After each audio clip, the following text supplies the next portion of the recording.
नमस्ते, स्वागत छ एसपी कुजिनमा। आज मैले हामी सबैलाई एकदमै मन पर्ने अमिलो पिरो गुन्द्रुकको झोलको रेसिपी लिएर आएकी छु। आशा छ हजुरहरूलाई मन पर्नेछ। जाडो मौसममा पिरो पिरो गुन्द्रुकको झोल कसलाई पो मन नपर्ला र। भिडियो मन परेमा भिडियोलाई लाइक र च्यानललाई सब्स्क्राइब पनि गरिदिनु होला। ल आउनुहोस्, अब एकदमै मिठो गुन्द्रुकको झोलको रेसिपी बनाउन सुरु गरौँ।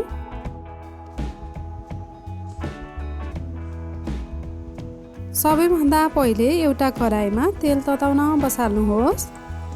तोरीको तेलमा यो गुन्द्रुकको झोल एकदमै मिठो बन्छ। अब यसमा जिराको दाना फुराउनुहोस्। जिराको दाना कालो हुन थालेपछि अब यसमा मसिनो गरी काटेको प्याज राख्नुहोस् र एकछिन चलाउनुहोस्। र त्यसै गरी मसिनो गरी काटेको लसुन र प्याजको पत्ता पनि राख्नुहोस्। यसलाई एकछिन चलाउनुहोस्।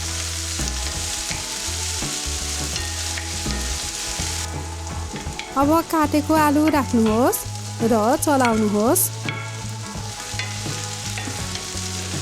अब मैले यसमा बेसार र नुन राखेर एकछिन मजाले चलाउँदैछु।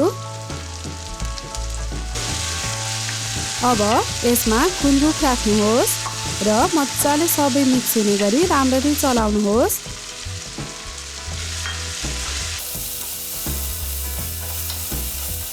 अब यसमा मैले मसिनो गरी पिसेको अदुवा लसुन र जिराको पेस्ट राखेर मजाले चलाउँदैछु। यो रेसिपीमा अदुवा लसुन र धनियाँलाई पेस्ट बनाएर राख्दा यसले तरकारीमा मिठो स्वाद दिन्छ। अब काटेको टमाटर राखेर राम्ररी चलाउनुहोस्। त्यसै गरी पिसेको चामलको पिठो पनि पानीमा घोलेर राख्नुहोस्।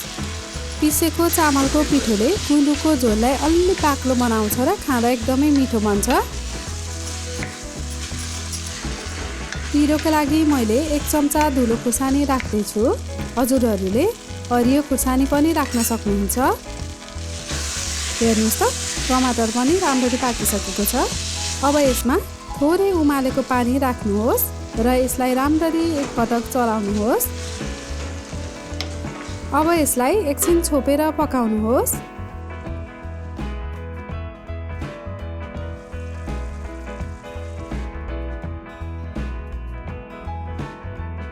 अब यसलाई फेरि एकपटक चलाउनुहोस् र आफूलाई चाहिने जति तातो पानी राख्नुहोस् र यसलाई मजाले बबल आउने गरी पकाउनुहोस्। घरमै गुन्द्रुक कसरी बनाउने? घरमै गुन्द्रुक बनाउने तरिका तल मैले डिस्क्रिप्सन बक्समा छोडेकी छु, हेर्नुहोला।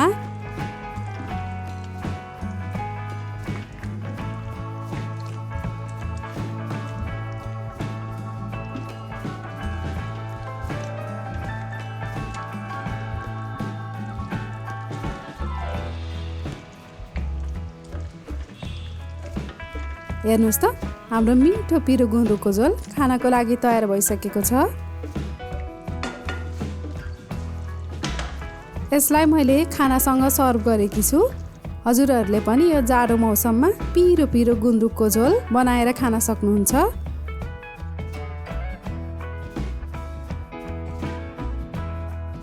हजुरहरूलाई यो भिडियो कस्तो लाग्यो कमेन्ट सेक्सनमा कमेन्ट छोड्न नबिर्सिनुहोला।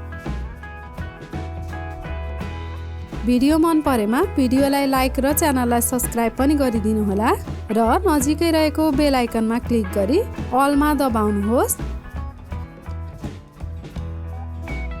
धन्यवाद।